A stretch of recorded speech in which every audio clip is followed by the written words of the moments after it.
guys, I love the fountain and look at those bricks. Bago lang pa to simbahan, hindi po to really an old edifice. Love the garden. I'm with the members of the Cavite LVO Heritage Tourism Association of Kawit Cavite. Ayan po sila.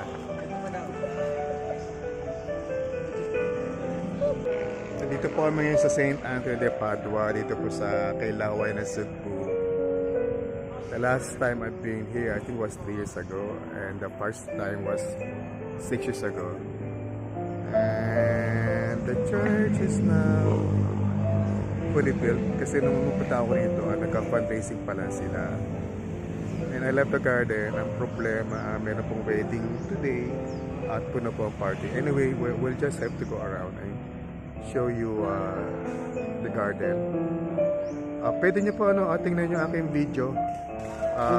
I did 6 or 5 years ago sa St. Anthony de Padua dito po sa Kailaway na Cebu, Batangas. So, see you later. So, ito po yung facade ng simbahan. Ayan na po.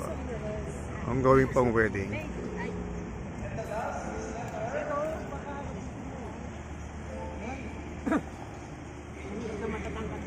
At napakarami pong cars na nakapark dito. But I'm with the members of the Cavite LVO Heritage Tourism Association of Kawit Cavite. Ayan po sila.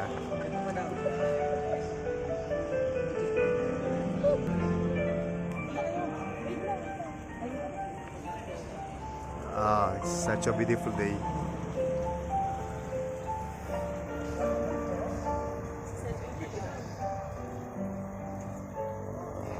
Guys, I love the fountain and look at those bricks. Bago lang pa to simbahan, hindi po to really an old edifice.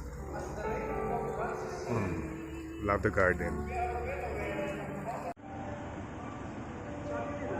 Ito po yung sa kabilang side. I think this is the west side. Ang daming car kapark. That's the Adoration Chapel. Yan po, that's the one. Punta pa tayo sandali doon. I'll show you around. So this is the southwest part of the church. Ito pa yung likod. Ayan po. Nice. And this is a portion of the Adoration Chapel. And the garden, of course. Okay.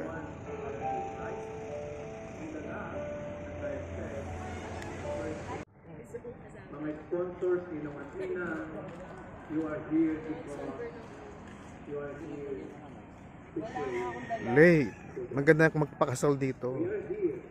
Dito tayo. Ito pa Adoration Chapel.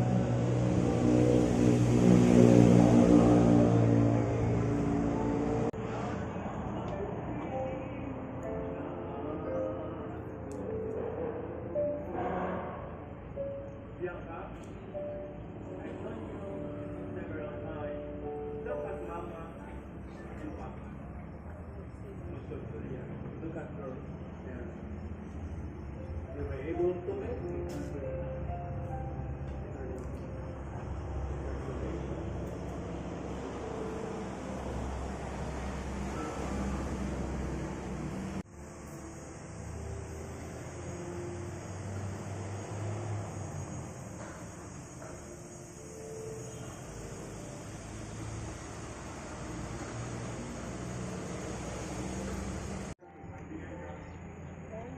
So ito po yung angle from the Adoration Chapel. Imagine napakalaki ng parking na ito ngayon po. May wedding. And punong-puno po yung parking.